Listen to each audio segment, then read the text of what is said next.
Good evening, ladies and gentlemen. I welcome you to this press briefing on Operation Sindoor and related developments. We have with us Commodore Ravi Nair, Colonel Sophia Qureshi, and Wing Commander Vyomika Singh to brief you. With that, I hand over the floor to Commodore Nair.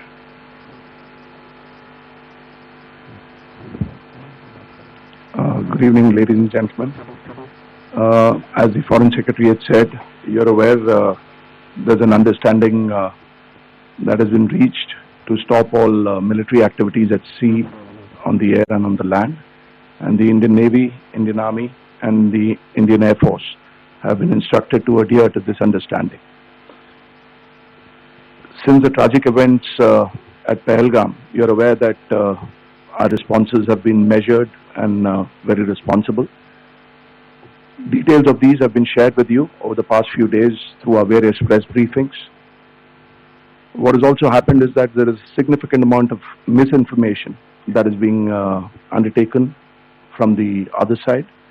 And as a professional military organization, we thought it is also our duty to dispel those misinformation aspects, as also state the facts of the case as they stand. Towards that, I will now hand over to my colleague, Colonel Qureshi. नमस्कार। अब मैं आपको पाकिस्तान की miss information campaign के बारे में अवगत कराऊंगी।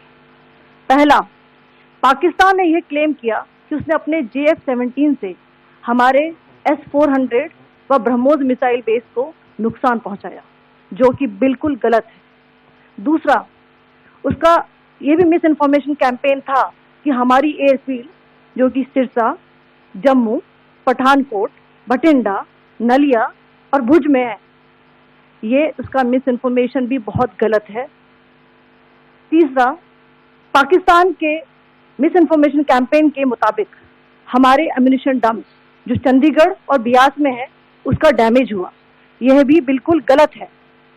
हमने आपको मॉर्निंग ब्रीफिंग में बताया था विद फैक्ट्स एंड फिगर के साथ कि ये सारी चीजें बिल्कुल सही सलामत हैं। अब मैं आपको बताना चाहती हूँ कि पाकिस्तान के एक प्रेस कॉन्फ्रेंस में ये बात की गई थी कि उनके सीनियर मिलिट्री ऑफिसर्स, जो कि पूरी तरह से ये भ्रामक है और तथ्यों से दूर है, कि पाकिस्तान की ओर से ये झूठा आरोप भी लगाया जा रहा है कि भारतीय सेना ने मस्जिदों को नुकसान पहुंचाया। मैं इससे बिल्कुल स्पष्ट करना चाहती हूं कि India is a secular nation और हमारी सेना भारत के कॉन्स्टिट्यूशनल वैल्यूज की एक बहुत प्यारी झलक है। इंडियन आर्म फोर्सेस ने पाकिस्तान को बहुत भारी नुकसान पहुंचाया, उनके मिलिट्री इंफ्रास्ट्रक्चर्स को, चाहे वो लैंड एसेट्स हो या फिर उनके एयर एसेट्स। यही नहीं, इंडियन आर्म फोर्सेस ने पाकिस्तान की एयरफील्ड स्कर्दू, जकोबाबाद, सरगोदा और बुलारी को बहुत नुकसान पहुंचाया। इसके अलावा पाकिस्तान के air defence system, radar system, उनको भी एयर स्पेस में अनडिनेबल किया।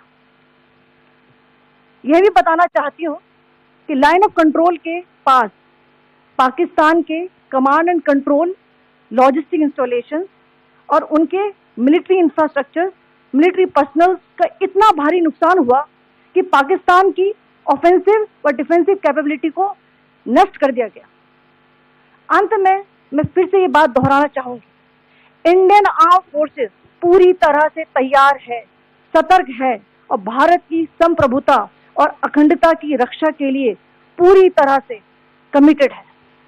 धन्यवाद। जय Hind.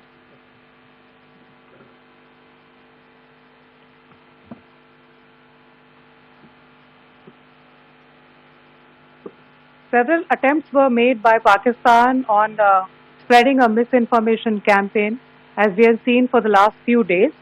There were attempts made to say that our S-400 at a northern base was destroyed, which was completely false.